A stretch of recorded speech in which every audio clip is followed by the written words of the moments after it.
राम राम मित्रांनो, आज होती बिंजोरची लढत बकासूर विरुद्ध सर्जाची आणि लढत चांगली झाली म्हणलं तर वावगं ठरणार नाही. चांगल्या गाड्या पळाल्या सगळ्या, दोन्ही पण गाड्या चांगल्या पळाल्या खरं तर.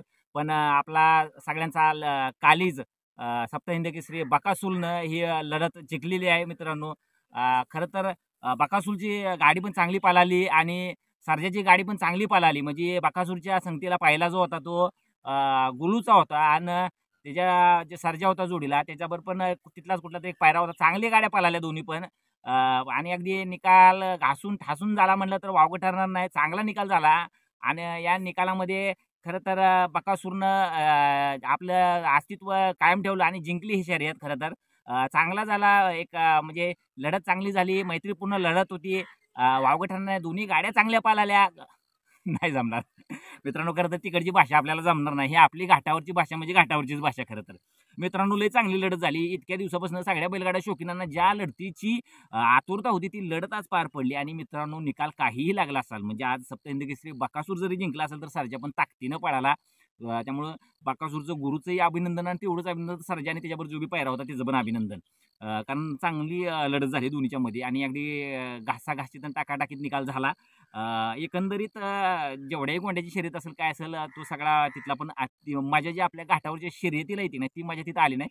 खरं तर आज ही बैलजोडी आपल्याला लागणार आहे इकडे वडकीच्या मैदानात पळताना बघायला पाहिजे होती. कारण वडकीच्या मैदानात जर ही जोडी असल्या मजा झाली आज जाऊ इकडे बुलेटचं मैदान आहे वडकीचं आणि तिथं पण चांगली चांगली शिरसोडची रायफल विपल फाजीलराव बिजीलराव चांगल्या चांगल्या जोड्या आहेत तिथं चांगल्या ताकदीनं पळते ते पण. त्यामुळे बघूया तिकडचा निकाल पण थोड्या वेळात येईलच आपल्यापर्यंत. आता फायनलचं फेर चालू होतेलीच.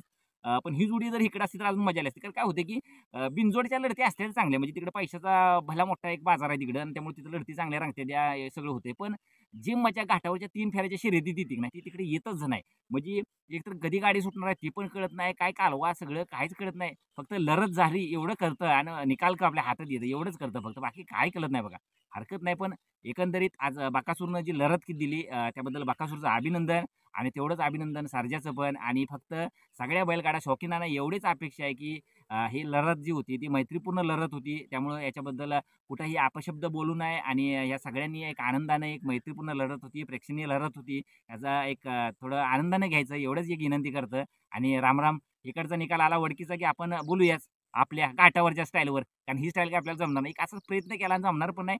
उगाच फक्त तिथल्या लोकांनाही वाईट वाटावं म्हणून नव्हतं. हे आपलं एक सहज बोललेलो. त्यामुळे वाईट वाटून घेऊ नका.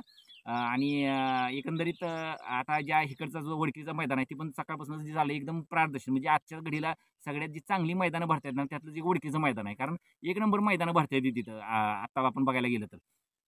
म्हणजे सगळं पारदर्शी निकाल होते. ती नियोजन टायमिंगला होते. मग अशीच सेमीचं जवळ सगळं फेरं संपत आलेलं. म्हणजे आता फायनलच चालू होईल थोड्या वेळात. म्हणजे उजेडा सकटा फायनल होणार आहे आणि खरं तर कोणत्याही बैलगाड्या शर्यती होतात ना त्या उजेडा सकटाच झाल्या पाहिजे. म्हणजे आता लय दिवसापासून या आचारसंहिता लागल्यापासून ह्या लढती नाही त्या राजकीय शर्यती नाही त्याच्यामुळे तर लवकर फायनल होतोय आणि ॲक्च्युली उजेडा सकटाच फायनल झाला पाहिजे. म्हणजे त्या बैलांना पण चांगलं असतं. बरोबर ना? हरकत नाही. आजची लढत वडकीचा निकाल आल्यावर पण आपण एक चांगला व्हिडिओ बनवूया.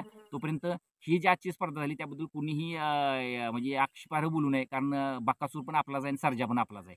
आणि जिंकलं कोणी जरी असलं तरी 100% अभिनंदन त्यांचं सुद्धा आणि हारलेल्यांचं सुद्धाही. पुन्हा एकदा राम राम, जय हिंद. चला गुरांना खाया काढायचं चाललंय गवत.